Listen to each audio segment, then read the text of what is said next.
All right, welcome back to the Flow Creative YouTube channel. This is a continuation. I've been off for a little bit working, but have a few days here. Thought I'd put out a couple of videos. If you remember the first three videos, we talked about all of the external factors and really dove deeply into understanding what customer demand is. Today, we're going to come a little bit closer to the factory, if not within the factory itself, and we're going to look at the actual demand, maybe discuss things like ABC analyses and product families. We'll also briefly mention something called the Glenday Sieve. Found it very useful by and large, and so stick around. Let's get into it.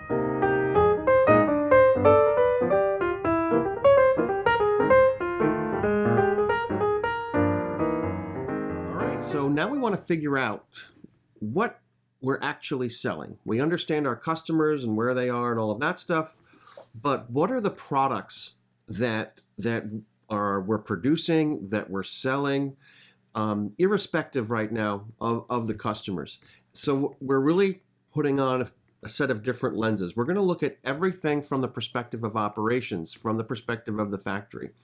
And so when you do that, when you analyze the demand, you need to be careful of a couple of things.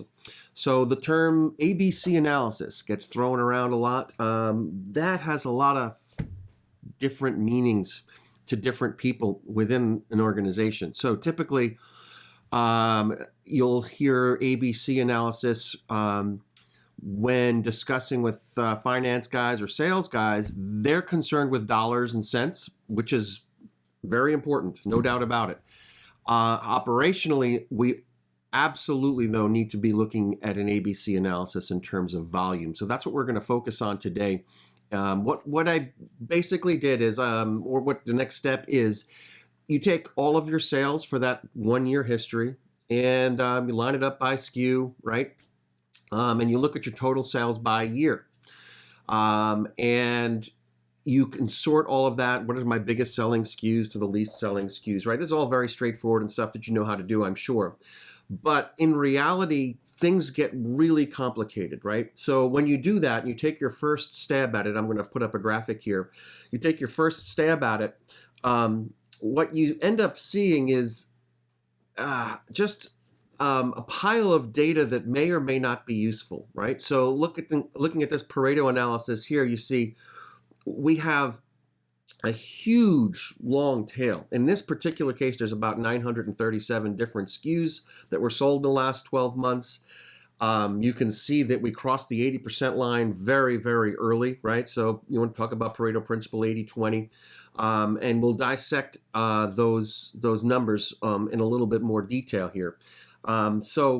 But the problem arises at this point when you really do this in reality. If you were to show this data to your team, what often happens is, well, people say, well, yeah, but you're mixing so many different things together here. Sure, those are all the SKUs, and that's what we sell, but from an operations perspective, it could be that this family of SKUs is produced at this side of the factory, and this family of SKUs is produced on the other side, and some are purchased products that are just maybe pass-through business, and all we do is, let's say, repackage them and send them out again.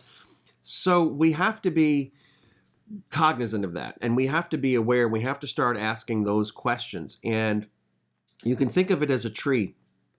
In the beginning, you take this demand, you have it all in aggregate, you start asking the questions, okay, what is the first and highest level, operationally speaking, not sales, not product management focus, but really from an operations perspective, what is the first logical split of products, right? And so the example here that I'm showing you now, you can see that there are two major families of products, right? What we call oil-based products and what we call water-based products. And in this case, they're completely different sets of assets other than the shipping dock, right? So the shipping dock, let's say, has to ship everything out. They don't care if it's water or oil, but all of the other operational aspects, they're completely separate. Separate people, separate teams, separate shifts, separate machines.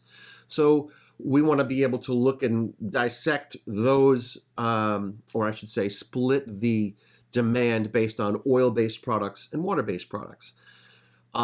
Underneath each of the oil and water-based family products are subfamilies, right?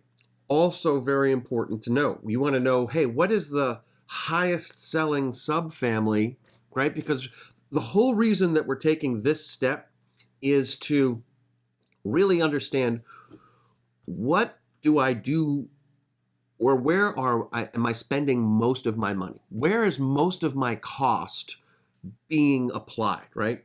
Now, typically, most of the cost in terms of, let's say, labors and overheads, and in some cases, and in many cases, materials, is going to be spent on the highest volume product, right?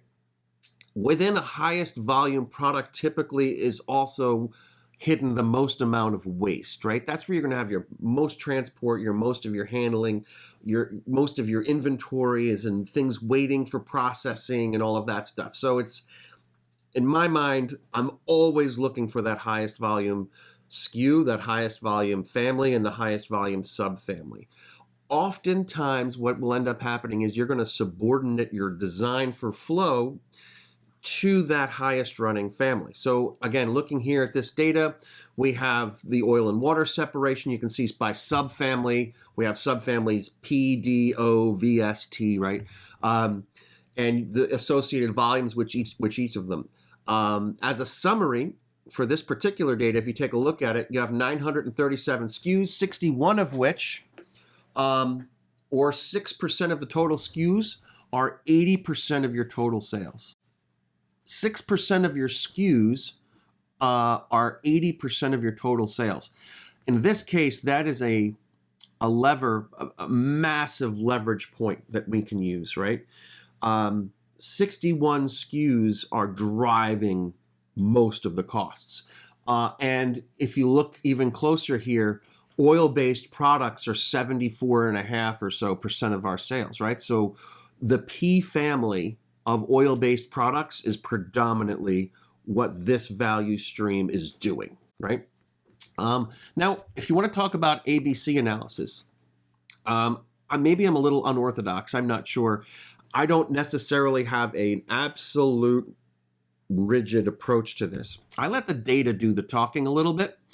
So, you know, I think the official rules are, and don't quote me on this, is your A items are 80% of your sales, your B items are the next 10% of your sales, the next 15% of your sales, and then the final item category would be C, which is the remaining 5%.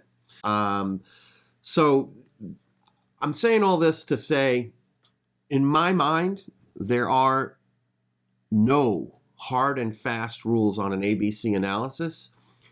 Put everything together, look at this data in terms of product families, ask all the questions to understand what is the hierarchy of splits. And you really have to be focused on operations at this point.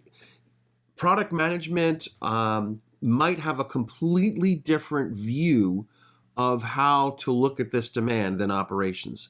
So this is where, again, you're with the guys and gals on the floor, you're talking to the directors of operations, the supervisors, the manufacturing engineers. You want to understand the hierarchy of splitting the families out from an operations perspective and through the lens of the factory right now, right? Everything has got to be through that factory lens. That's what's important, right? Be disciplined about that hierarchy. Get into great discussions about that. Draw a simple tree out so that everybody is kind of on the same page of what your hierarchy looks like. Then put the demand into those buckets. Categorize those SKUs according to your splits. That could be a little bit data crunchy, right? I have 900 SKUs here. I had to figure out, how do we categorize each of these SKUs into the appropriate operational families, and what does that look like, right? So take your time, do that, and it's going to just completely open your eyes and also make you feel very, very comfortable with what you're producing. This is where all the operational language and jargon comes from with regard to a factory, is, you know, what products we're making and by how much and all of that stuff. So spend your time to do this. So that was ABC analysis, demand, looking at it by families. I wanted to make one more final point. Your ABC analysis and categorizing your demand in families, they overlap, right? So your A items, if you choose to name them that way, let's say the top 75 or 85% of sales, I think I use 76% in this case, they'll have multiple families represented within there, as well as the B's and as well as the C's, right?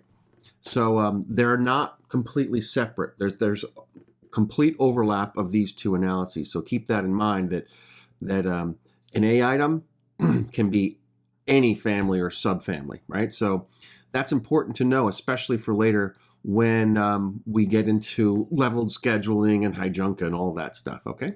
Briefly, I want to mention something called the Glenday Sieve. Ian Glenday, great guy, wrote this book. Let me see if you can see it here. Breaking Through to Flow, Ian Glenday, right there. He comes up with a process or analysis tool called the Glenday Sieve. I use the Glenday Sieve, and I'm going to put a link below to this book and other books as well. I use the Glenday Sieve as a smell check because it's uncanny, but it works. It is kind of I guess people would consider it an unorthodox approach to analyzing demand, sort of like an ABC analysis, but it's different. And I use it to look at my total demand picture. And very early on, because I'm not familiar with all of the SKUs, I'm not familiar with the product families, I'm not familiar with much, I want to make sure that what I'm looking at makes sense. The Glenday Sieve, if you put the products through that and you don't have your sales in volume falling into certain categories, it should be a little bit of a red flag, because you've probably got data that isn't right, or you have some sort of sales data in there. And so when I ran it, just as an example, on this particular analysis, my numbers were way off when I ran the Glenday Sieve. And it prompted me to ask a lot of questions. And sure enough, I had loads of volume of SKUs mixed within this data that were actually byproducts of our process, right? And these aren't customer sales. This is byproduct finished good that we push to market, right? There's not like a demand for it. So once you take all of that stuff out, boom, things started to fall much, much closer to the Glenday Sieve's process. So I'm going to put a link down below. You can check out the Glenday Sieve. ABC analysis, I want to sum it up here by saying the ABC analysis, make it your own. Do what makes sense, right? When you start that process, immediately go into the concept of separating out product families.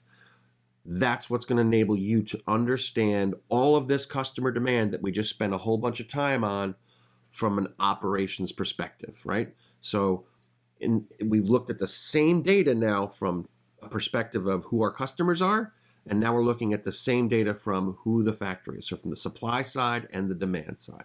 All right, so there's a lot more to this subject of demand analysis from the customer, but 4 parts and almost an hour's worth of video is probably enough for now. So if you have any other questions, each of these subjects could be its own 3-hour video, I get it. But send me an email, info@flowcreated.com. You can also leave a comment below, like and subscribe if you think I've earned it. Otherwise, remember, don't be a 5S'er. Get out on the floor and create flow.